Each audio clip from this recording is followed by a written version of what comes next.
So at Truth in Accounting, as you know, we do the financial state of the states and the financial state of the cities. And then when we did the financial state of the cities, we realized that New York City is our worst city. It has a lot of unfunded retiree health care debt. Their pensions are are funded better, a lot better than their retiree health care benefits. Those are very generous benefits, and therefore they have a lot of unfunded debt associated with that. But we also noticed that in New York City's financial statements, they include their school districts, their transportation districts, and their counties.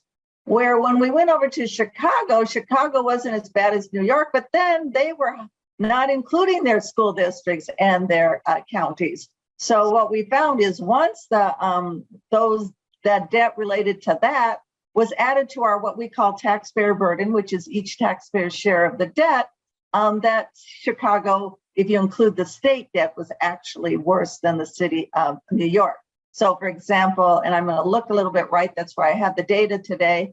For example, New York City's each taxpayer is burden in that city is $91,500, where Chicago's is actually $135,700.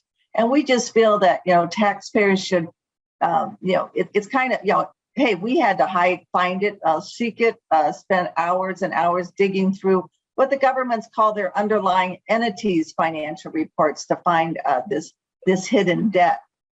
Please keep in mind there is a Q&A button at the bottom of your screen.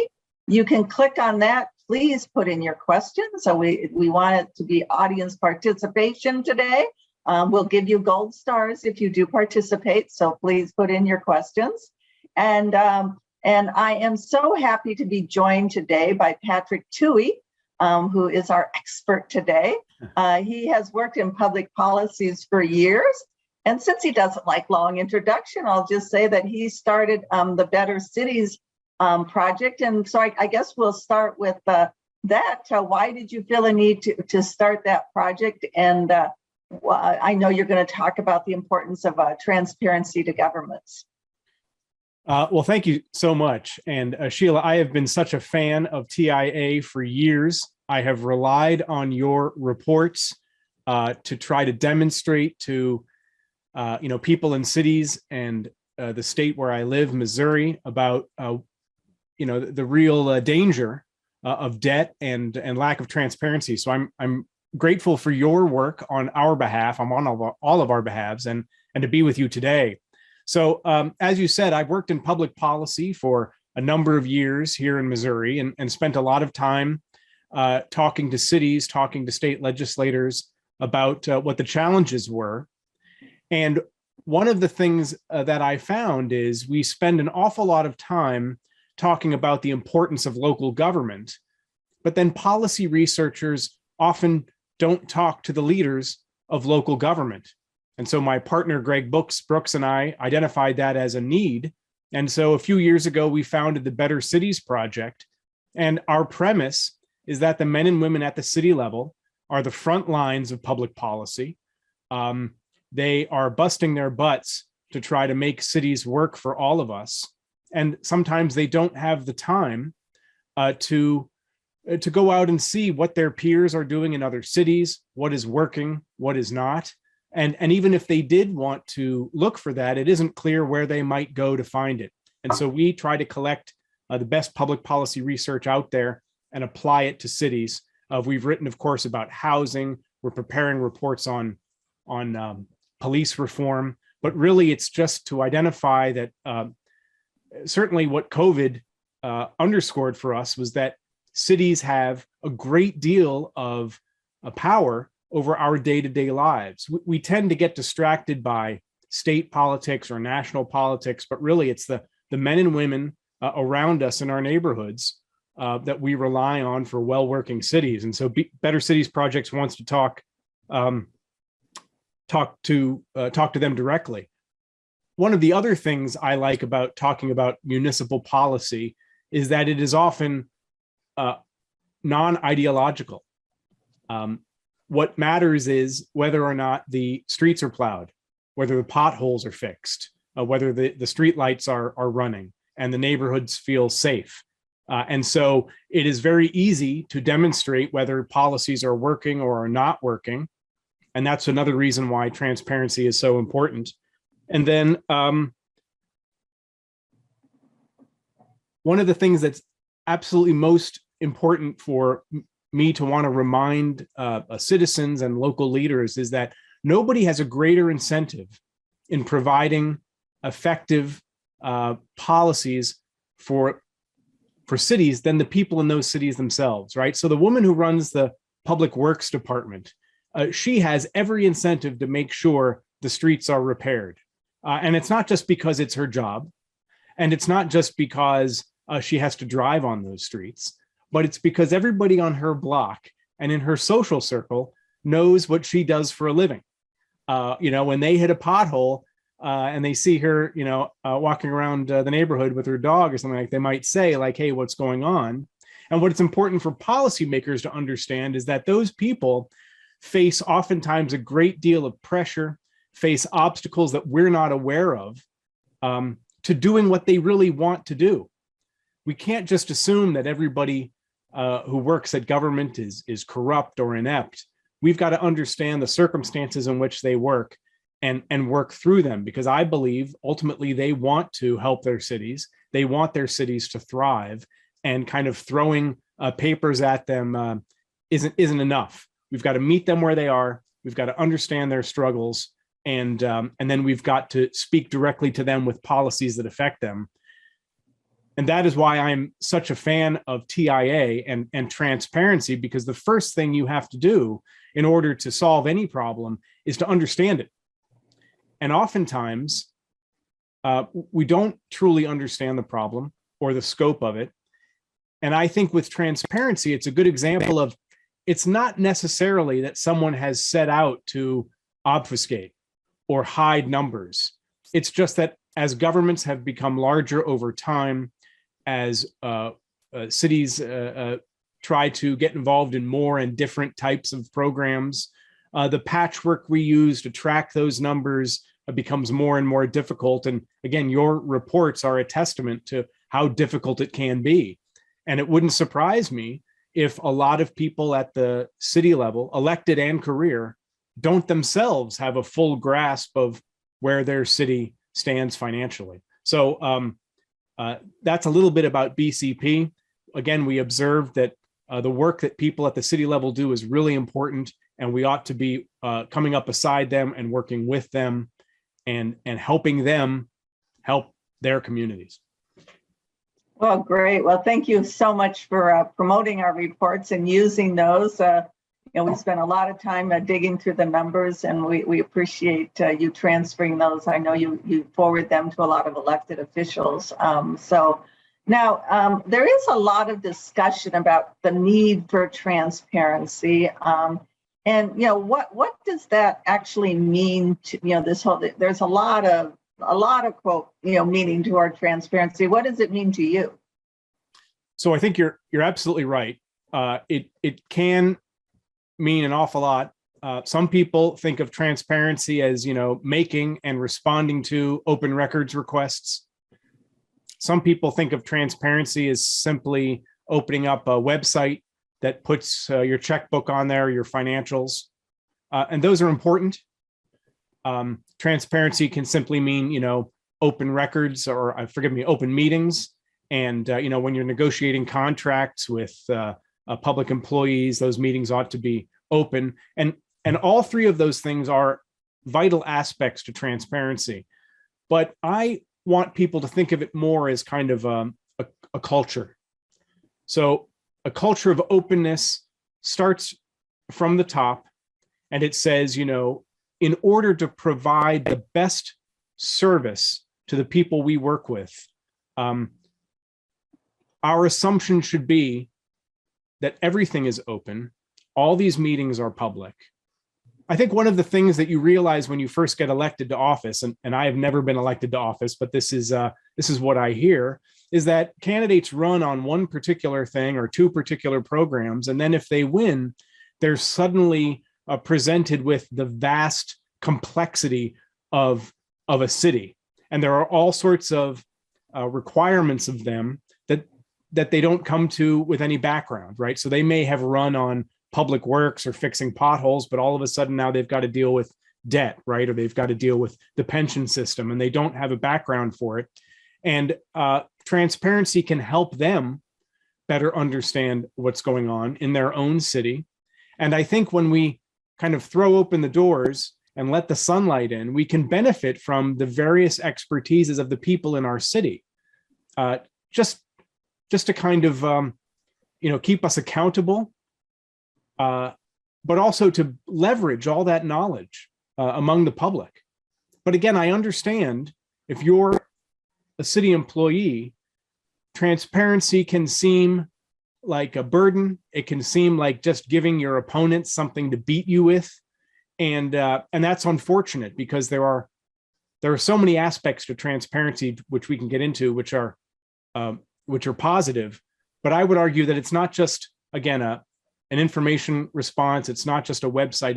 It's got to be an entire culture that starts at the top and permeates the entire city.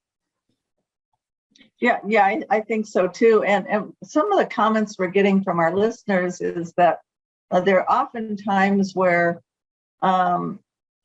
transparency might get people angry, because they haven't heard the truth before, and and it hasn't been. So I think that's where you're saying it can be beneficial to elected officials to be transparent right up front, because hopefully if something is being hidden, the public will eventually find it, and then if you haven't been transparent about it, then you will.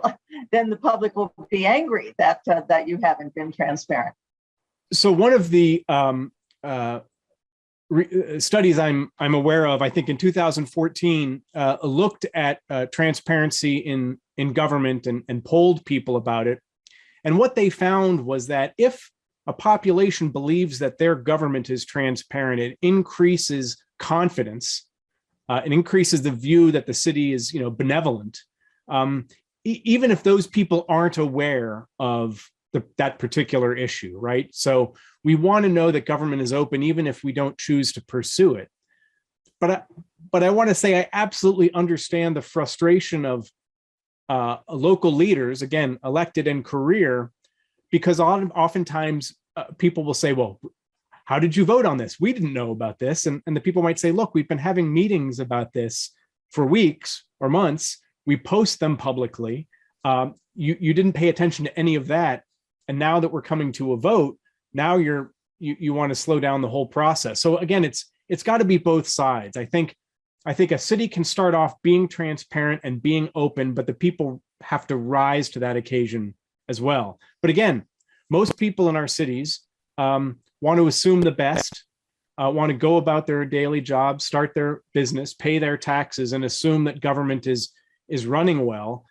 Oftentimes something contentious comes up and there can be these accusations, as you said. But another important part about transparency is it allows, well, it does two things. First, a study of the 2012 Recovery Act found that the biggest user of data, of transparency data and where the money was going, was actually government employees who used that real-time tracking of money to make sure that they were getting the results that they intended to. So it's a benefit to government employees themselves.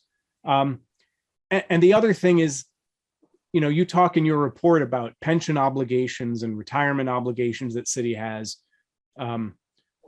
Those career and elected officials have a stake in a well-run, solvent city because their retirement is tied to it. And so if they were aware that the financial state of the city that they are presently working in is threatening perhaps the solvency of their retirement, they might themselves be better stewards of programs of money.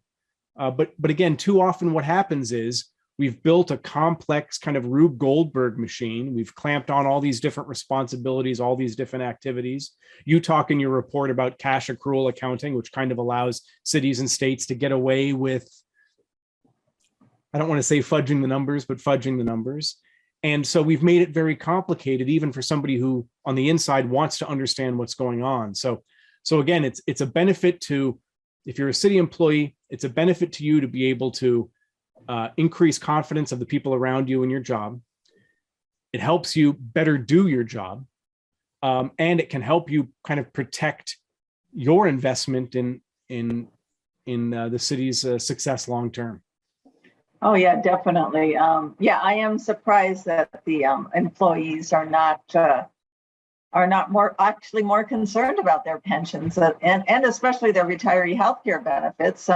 The cities don't fund those benefits usually because they think that they can, change those and actually even get rid of them. And I think it's once the employees understood that, I think that they would be a little bit more concerned than I think they are.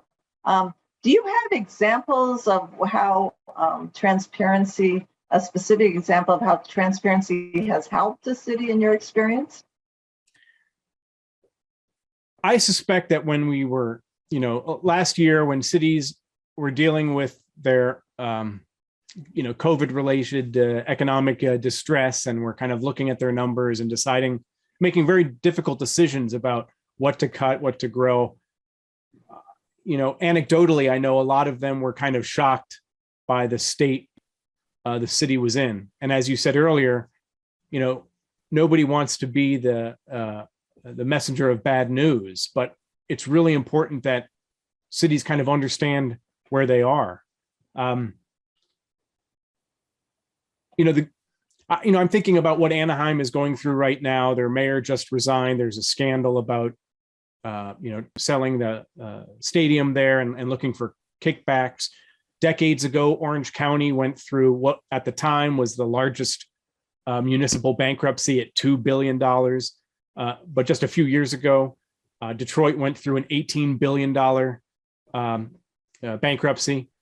I think that although the financial decisions may have been the same, even with transparency, I think it is very likely that if the people and then the experts, reporters, journalists in the cities understood exactly what was going on, these problems could have been avoided. But again, we kind of see this now. We see that cities are hurting. We see that they're poorly run. The reporting process that you've talked about encourages, less than being completely forthright about a city's situation. And my fear is that we're all just kind of kicking the can down the road and making it somebody else's problem in the, once we're term limited out or once we've retired. And that's not healthy at all. The problem's only getting bigger. Well, then why do you think that, transparency isn't just the norm? To me, it would just be a natural, and especially, I get concerned with our representative form of government, because without governments being transparent, then the citizens really don't have the knowledge they need to participate in their government. If they're told one piece of information, i.e. our budgets are balanced, then citizens believe that, their cities or state must be doing fine. So they might advocate for a certain tax policy, right, or a certain spending policy based upon that fact. And then they might even go to the voting booth saying, oh, well, again, these guys must be being good stewards of our government. Right. The budget's balanced. Governor Newsom right now is running a huge surplus. Governor Pritzker is running a huge surplus. And when they go to vote, they'll vote based on that information. And then, perhaps later find out, they might have figured out that they have a surplus, but they really have tons of debt. So why do you think that the governments are not as transparent in these areas? And it's not the norm. So again, I don't know that any of them over time set out to be opaque. But I think as city government and their responsibilities have expanded, as they've gotten into more and different things, the accounting has become more difficult. I think, as you kind of said, in a representative form of government, there are always a few people who have an interest in spending money, and you want to keep them happy. And the broader taxpayer base only sees a few nickels and dimes at a time. So, how many times have you heard the ad, for just the cost of a cup of coffee, we can, repave all our roads, we can improve infrastructure. And so the cost to you and me on the outside may just be, an eighth of a cent sales tax, but somebody out there is making a living on that. And so I think that may be part of it. The other part of it, I think, is I remember when I was in grade school and being told that I had to show my work on long division, and I resented it. What does it matter how I got there as long as the answer is right? And I think of that because I imagine that city workers, if they are asked to kind of demonstrate how they got there and show their work, they're frustrated because it's an additional burden of them to provide all those documents to demonstrate how they got to their assessment.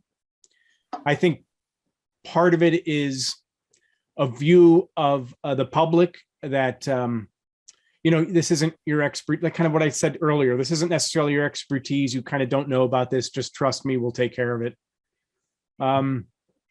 And then, in the worst cases, I think, like we're finding out in Anaheim, there are figures who are intentionally trying to hide and obfuscate costs or partnerships or relationships because it benefits them financially.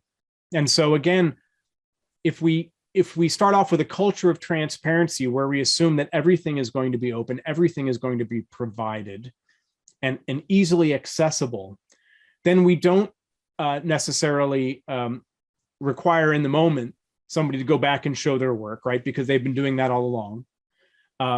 We don't tolerate opacity in government because it becomes apparent when we're not seeing something that we're accustomed to seeing. And it makes it all the more difficult for those few people who are corrupt or are trying to game the system, makes it more difficult for them to do so. And again, I just want to make the point that an awful lot of people talk about transparency in terms of combating fraud or corruption. Fraud and corruption, I think, are not big enough issues to justify transparency. Most of the people, again, elected and career at the city level, are busting their butts to try to do what we all want them to do, which is make our city better places to live. And they want to deliver those services efficiently and timely. Again, nobody wants to fix the roads more than the person who's in charge of fixing the roads.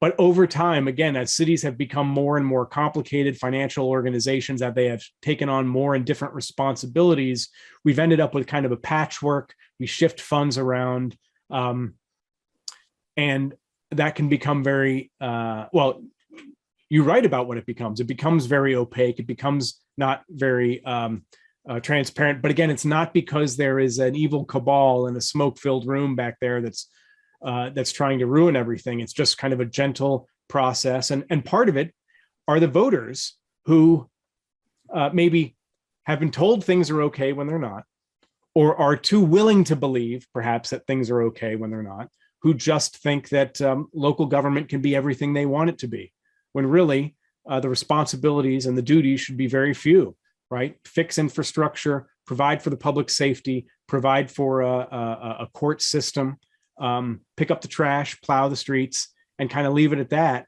And then let other organizations that can do things better do those other things. Yeah, I think so. Yeah, the complexity that they've become. And I think that's why, again, people don't pay attention because they're used to thinking of government is not, that big of an operation. I pay taxes, they do a few services, but I found, but governments seem to, because people weren't paying attention to them, seems to have grown and grown and grown.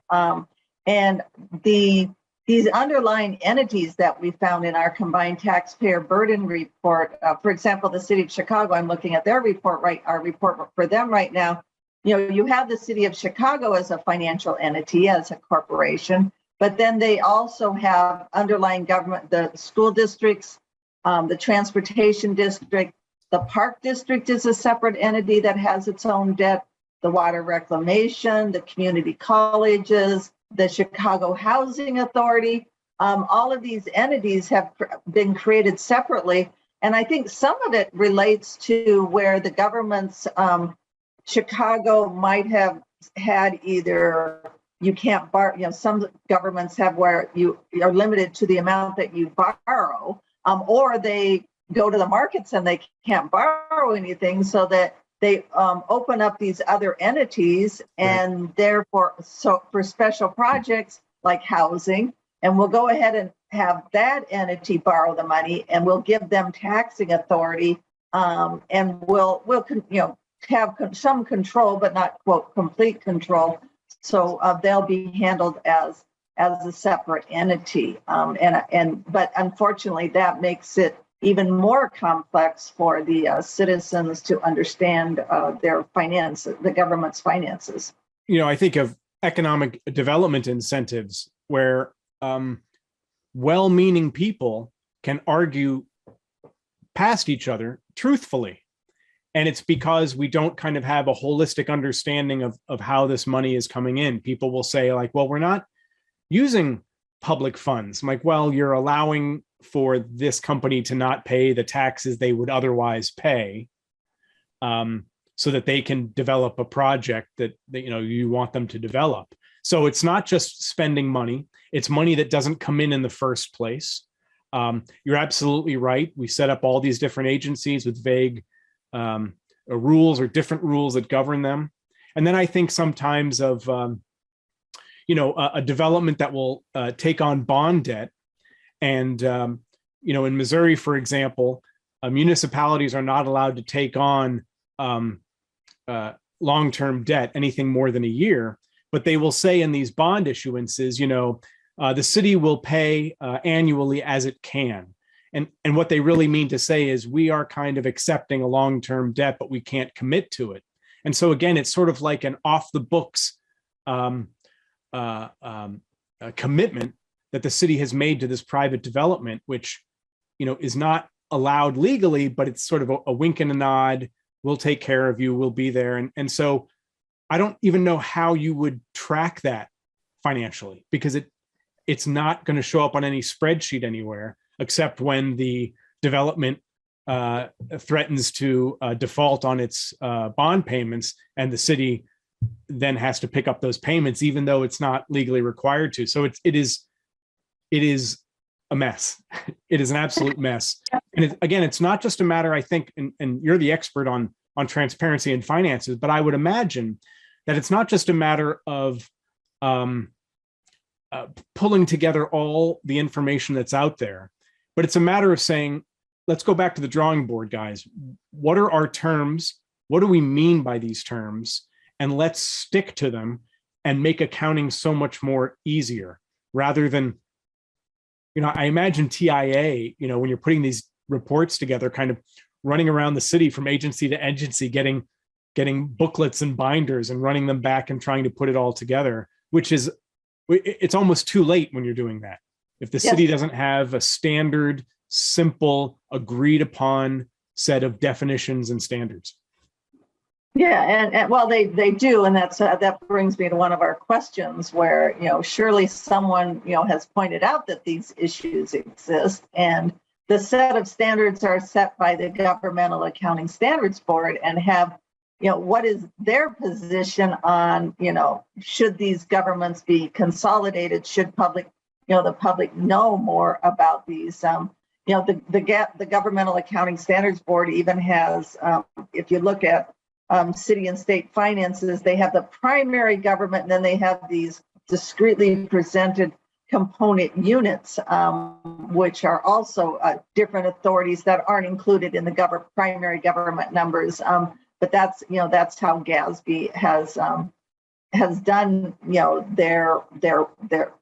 has allowed governments to do it. And it reminds me, when you were talking, it reminded me of an example where one of our supporters in a local town, Evanston, Illinois, where Northwestern is, called me and said, well, what is your thoughts about this lease management that the city's trying to do?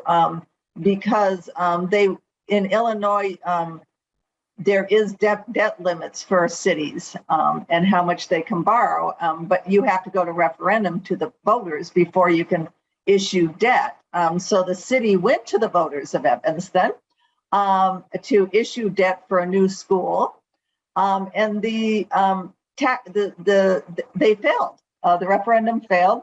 So now what they're doing is they're doing this lease arrangement where they're going to lease the property from this lease manager organization. So they will have the building, but they will be able to circumvent this referendum process. Do you know any other? Have you heard of any other examples where they're actually leasing leasing things instead of buying things, so they don't have this large debt on their books? I am sure every city, once the city attorney tells you, well, you can't do that because of this, then the developer, the people who have an interest in the project moving forward, are immediately trying to figure out their way around it. And one of the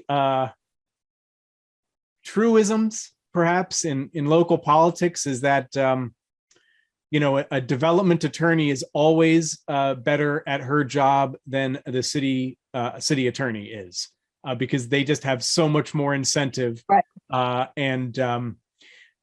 That's no slight against city attorneys, of course, but I think all of them would agree that when the development attorneys come into their office, these people have thought through everything and have an answer for everything. So again, it's just the nature of the beast when you set up these huge municipal governments that have an awful lot of money, and the incentive is to spend it, and the incentive is to make those few people who are well connected happy. It's not unique to the United States. It's not unique to Chicago. It's just sort of like the nature of the human animal. And so I think the degree to which we can hold a light up to that and demonstrate that, and maybe then also expect less of our cities, right? Or at least ask them to focus on the 3 or 4 things that only cities can do, and leave the rest to private organizations. Is probably best, but maybe that gets into my kind of ideological worldview. I certainly think that whatever a city chooses to do, it's got to be open about it. Yeah, and I do wonder, and you probably have stronger feelings on this than I do, of like, what are the cities and the park districts, why are they opening up health facilities, fitness facilities? Don't we have those in the private sector? Why are they opening daycare facilities? Do you think those are the type of businesses that should be left to the private sector, or should the governments be involved in those type of entities? Well, those people, regardless of whether or not government should do it, those people are responding to public demand. And it's probably because the public isn't being told what the cost is. And so we've all been in a situation where we go to the grocery store and we say, oh, I'd like that. And you walk over and look at the price. You're like, I don't want it that much. We certainly do that, shopping for cars and houses. And so when the public says, gosh, we'd like this, I think it's perfectly reasonable for a city to say, okay, here are the trade-offs. We're either going to have to spend less on something we're already doing, or we're going to have to increase your taxes to pay for it. And then let the public decide, is that a set of trade-offs they're comfortable with? But, the easy answer is to just say, okay, we'll do that, and then try to deliver it. And maybe the voting public wouldn't want it if they knew the price, like the Evanston school, or maybe they would. But they've got to understand that there's a trade-off. And that's why starting off, I said this isn't just about local government and career and elected officials being transparent. There is a component of the voters understanding that all the things they want come with a cost and a trade-off. Yeah, and we have gotten 2 questions, but I want to remind the audience members. So we are going to, one of them was anonymous, so we cannot give a gold star to that anonymous person. But another one, we will give a gold star to that person for asking questions. But if you do have questions, feel free to put them in the Q&A. We'd be happy to answer those. I've kind of weaved the questions into our conversation so far. One question is, with the quote bailing out of the banks that were too big to fail during the all started with the housing market crisis, wouldn't it be argued that any large city or state is also too big to fail? So does it follow that the federal government is going to be bailing out when these governments start to fail? When these pension plans start to fail, I think the city of Chicago's police, you can go to Truth in Accounting's data-c.org website and look under our pension tab. But I think the last time I did that, the city of Chicago, one of their pension plans only has 19 cents for every dollar that has been promised of pension benefits. So this is going to fail, but isn't it too big to fail, just like the banks were too big to fail? So do you think that the federal government is going to step in and bail out these governments? So the federal government, well, they already have. They've already sent billions of dollars to states and cities around the country. So it's not a matter of absolutes anymore. It's a matter of degree. We've already crossed the threshold. We all watched a lot of municipal governments make very difficult decisions when they anticipated an economic hit from lockdowns, from the pandemic. They did a lot of hard work and made a lot of tough decisions. And then the federal government came along and obviated the need for all those tough decisions. And so, if it didn't make them whole, it certainly helped cover their losses. And I think what we all instinctively understand is we papered over a lot of bad decisions. Cities, we say this of big business. Big business makes bad decisions. Small businesses make bad decisions. The best thing you can do is let them suffer the consequences, because they will be more conservative, more intelligent next time. Cities are no different. A lot of them have made really bad decisions. They have chosen not to fund their obligations. They have chosen to defer maintenance on infrastructure. And while we don't necessarily want populations to suffer from those decisions, we have got to make sure that decision-making gets better. And so my fear is that as a result of the bailouts we've already seen, and likely future bailouts, that bad decision-making at the local level will be rewarded. Not just tolerated, but actually rewarded. And if a local politician thinks, I don't have to fund these pension obligations, because when it gets bad, I know the federal government is going to come in and bail us out. That is really bad. That is really bad for government management at every level. And again, it's not a matter of whether, I think, because we've already seen the feds bailing out cities. Yeah, and during I believe it's a part of the American Rescue Plan, they bailed out union-run private sector, like the truckers' pension plans. Why is a private sector trucker, why should their pension plan be bailed out, but not a Chicago City police officer's pension plan? Well, when the day comes that Chicago City police officer will be testifying in front of Congress making that exact point. And I don't think members of Congress will be able to resist the urge to bail them out. So it is unfortunate precedent, but I think the precedent has been set. Kevin, and again, I apologize if I don't say his name right, Bessler is asking, how can Chicago make things better for the taxpayers? He's with Illinois Radio Network. Can you think of specific things that Chicago could do to make it better for each taxpayer so they're not in all this large debt?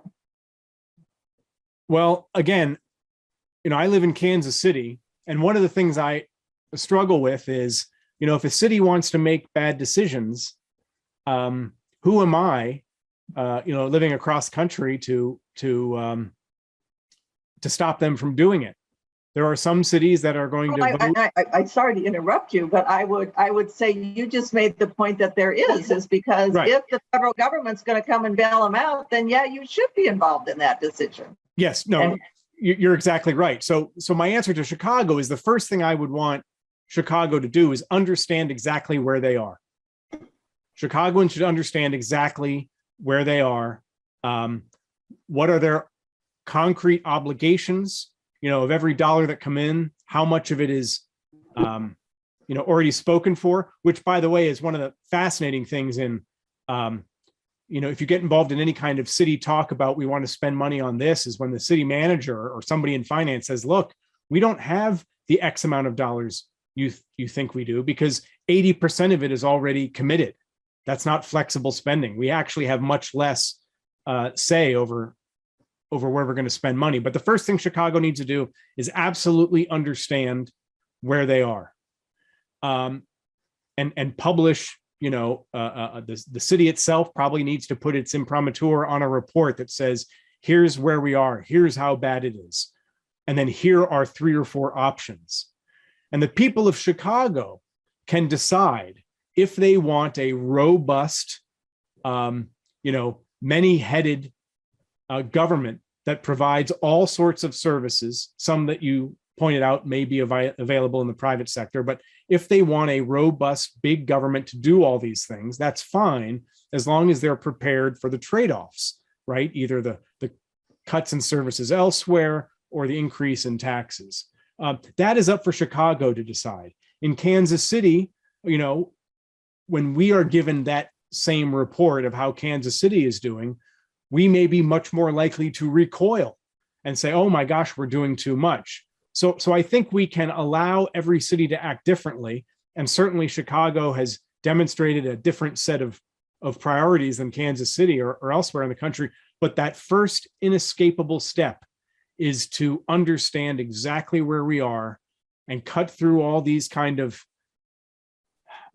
sleight of hand accounting tricks or kind of off the books, off to the side things, and say, here's where we are. What kind of city do you want us to be? And I imagine a lot of the people who would otherwise ask for more and greater city services, when presented with that information, would understand, like they do in their own life, oh, we can't have those additional things, or maybe we need to give up on these other things because we really have to make sure that the city is here and solvent in 10 years, in 15 years, in 20 years.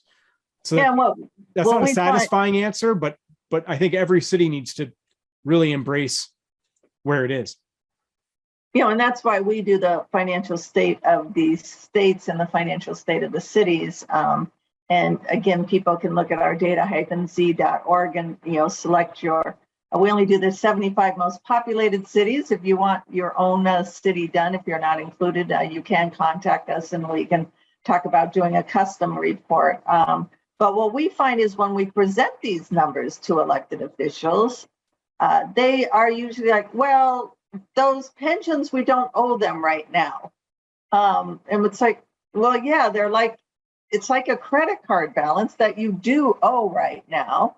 And they're like, well, we're going to pay it off over years. And it's like, well, yeah, I might not pay my credit card off right now, but I'm deferring the payment, but it doesn't mean that I don't owe it right now. Right. And so I think that's what, I think the most outrageous example right now is, again, Governor Newsom, who is sort of going around, we have this, the largest surplus in history, but they have more than $264 billion of debt.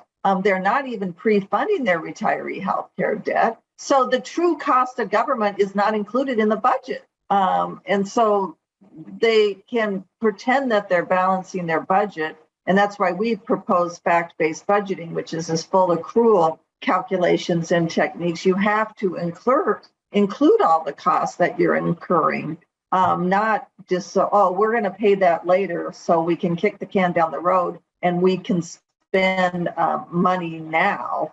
And so I guess one of the somebody else is saying in relation to the federal government that the federal government for the purposes of bailouts is a conduit of taxpayer dollars. But, should a taxpayer in, let's say, a state that is being rail one, like Utah, should a taxpayer in Utah be required to, fund a policeman's pensions here in Chicago when they've gone ahead and funded their pensions correctly, but the city of Chicago hasn't? Well, that's where it's going to go, right? The well-run cities, maybe the smaller cities, maybe the cities that are less mature, right, aren't as old, are going to start to resent bailouts like these. Why are we being punished for your misconduct? And we see that already, that kind of flavor of argument in all sorts of policy discussions. But again, you talk about the public official who says, well, we don't have to pay those now. We'll pay them in the future. And I almost kind of want to open the books to him and say, look at your payments in the last 5 years. Why do you think the future is going to be different than the past, right? Where is this additional commitment? But what they mean is, well, that's somebody else's problem, right? That the future, they'll deal with that. It's not my concern right now. Right now, I want to give out goodies and hand things out to people. So again, the public needs to be aware of that trade-off. And I can easily see a situation where well-run or smaller or newer cities without all that kind of decades of deferred maintenance say, no, we don't want to help you. In Missouri, and I'm sure in every state in the union, there already is this type of rural or suburban, I'll say hesitation, but suspicion of St. Louis and Kansas City. We know you guys are poorly run. We moved out of the city to get away from your tax policies, to get away from your problems. We have no interest in supporting you if you guys can't get your books together. I can imagine that becoming a national problem. The irony is that New York and Chicago, Los Angeles, Atlanta, all these huge cities are amazing hubs of innovation, of technology, of culture, of wealth, of industry. They can fix this. They can absolutely right the ship at their own municipal level. They just have to be given the incentive to actually do it. The incentive right now is like you said, look the other way. Don't worry about that. We'll take care of it. But I think all these cities that are having the problem are more than capable of fixing it. They just need the political will, and they just need the people to understand what's at stake. And so I can imagine a mayor coming in and saying, we need to fix these problems so that we can benefit in the long term. And see, by the way, and it's not just a matter of fixing these problems in the short term, but if you fix them in the short term, you're clearing out all the obstacles to economic growth in the future, right?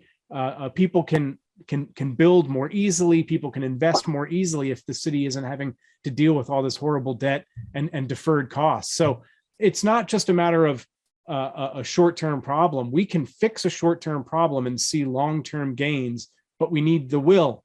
And right now, as we've said, there's too much incentive to look the other way and just to deal with what's immediately in front of us. Well, and I think by not being upfront with the public about their true financial condition, and that, hey, we're not even setting any, these employees are earning these retiree healthcare benefits. It's part of their current compensation package. We need to currently fund those. Would be the fiscally responsible thing to do.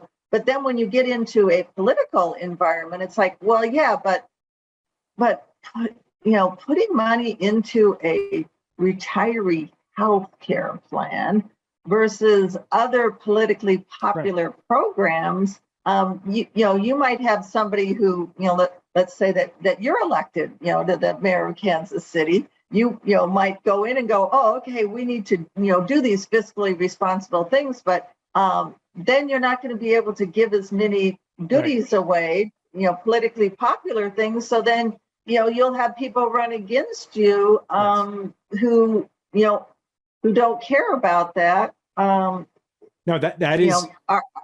You talked about at the beginning of kind of the challenge of our representative system, and that is exactly it. Is that we will elect people who will soothsay and who will give us what we want, and it's not what we need, and certainly in the long term, it's damaging to us. I spoke to a friend here in Kansas City a number of years ago who had been an observer of Kansas City politics for decades, and I told him, you should really consider running for mayor, and his answer was, I don't think there would be enough public support to do the things that I think this city needs. And I imagine that's true in every city, that the bean counter, right, the person who understands what's going on in the city observes that exact situation. I can run, but who's going to want to vote for somebody who says, tighten our belt, we've got to fix this? It's just not an attractive message. It's a necessary message, and it's absolutely a necessary activity that government needs to undertake. But I think until people realize the dire situation that their cities are in, they won't be ready for those trade-offs. And so we need to have an honest accounting. And unfortunately, with the federal bailout, the federal money going to cities, we are further away from a realistic look at our cities than maybe we've ever been. Then aren't we setting ourselves up? I just kind of think with Chicago, Illinois, and other cities that because of the political structure, because how bad they are, is it not just going to take crisis? Is it? I don't see them sort of going, oh yeah, I see them tripling down. It's like we got federal money, let's use it, to give other more politically popular things away. Not, here they're, and I think it's, they're doing gas tax holidays and it's like, yeah. Well, wasn't it your former mayor in Chicago who said, never let a crisis go to waste? Yeah. I think so. I think but maybe it requires a crisis, but then it also requires us rising to the occasion. So the pandemic was potentially a crisis that could have allowed a lot of cities to right their own ships, to come face to face with their challenges. But yet the federal government, I'll say, took that opportunity away from them.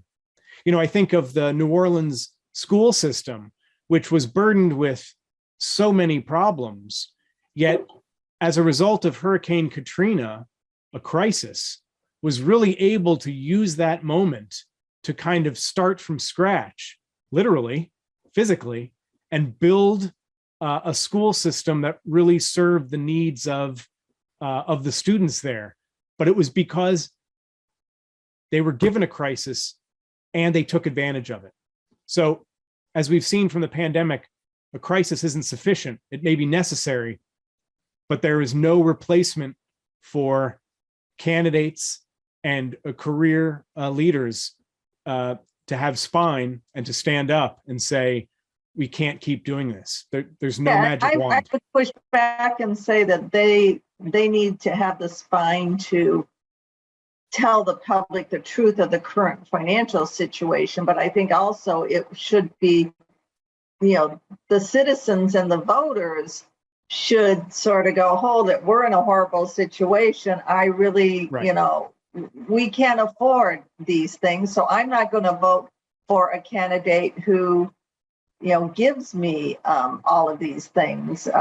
Barry Peterson, who is one of Truth in Accounting's continual supporters, is highlighting that, the current payment of payroll taxes, like, Social Security and Medicare, those are normalized in government and cities' budgets, and the pension payments, the funding of those should just be normalized as those payments. One question we have is from Justin Carlson. Again, each one of you are getting a gold star when we get done. Says, why do you think there is so much resistance to the idea of municipal bankruptcy in general? It's not unprecedented. Detroit went through it recently, as you mentioned, but it seems like there's a huge fear about it, and that makes a federal bailout somehow more appealing than simply forcing the offending municipality to make those hard choices they neglected for years by going through the bankruptcy process. Do you think that government should be more open to going through bankruptcies? So the short answer is, I don't know. This is not my area of expertise. Having said that, I am interested in learning about this. My partner and I talked about this last night. This may be an area we want to discuss, exactly because the people who are working in cities should understand that they have a financial interest in their own city's solvency long term. And so maybe they should be the conservatives, right, who are saying, do we really want to take on this additional responsibility? However, and I'm speaking from ignorance, it may be through state law, city law, through contracts that unions have made sure that pensioners are first in line. I think that may have been what happened in Detroit. So it probably is going to require a lot of reform. I don't know that I have a problem with municipal bankruptcy in general. I think everybody who deals with a city maybe should say, I want a good deal, but maybe I don't want too good a deal, because I don't want, I don't want to lose even a moderate deal. I want to make sure that I'm paid. Ultimately, it is important that everybody understand that we all have a very real stake in the success of our cities. We shouldn't expect the federal government, or the federal government shouldn't be coming in and removing those mistakes. We should understand that because we've got a financial stake in the city, we have an interest in it working. And I think a bankruptcy law may be a part of that. But again, I'm out of my depth on that issue. Well, one thing that Andrew Biggs and I wrote about this in the middle of COVID is, and we anticipated the federal government in essence bailing out the cities and states during COVID, is that state corporations have to follow ERISA, the employer retirement, whatever those initials mean, a federal law, and they technically have to fund their pensions properly, include these numbers, the full cost in their income statements. And if they don't, then, the federal government steps in. So unfortunately, there was one line in ERISA that said, hey, this doesn't apply to state and local governments. Well, the question is, should it apply to state and local governments? And then second, it's like, well, you can't mandate things for state and local governments. But what Andrew Biggs was saying, who's on the Puerto Rico bankruptcy board, said that, well, if, just like, okay, states follow the 55 or 65 speed limit. And they do that because if they don't, then they lose federal highway money. Well, if you're giving money to the states right now, wouldn't it be better to have a string attached to that if you want this money, you're going to have to start living up to ERISA and properly fund your contribution pension plan, properly account for your pension plan. What do you think of Andrew's idea on that? I don't have a problem with a mandate on reporting methods or reporting standards. Again, cities and states can be free to take on any responsibility that they want to, whether I think it's a good idea or a bad idea. but they should be held accountable for reporting it. And I think what TIA provides all of us around the country is a standard way of comparing and contrasting cities and states that is hugely valuable. And so I think the federal government would be fine to mandate reporting standards. Again, cities and states are free to adopt any policies they want, but they've all got to talk about it in a certain language, the same language.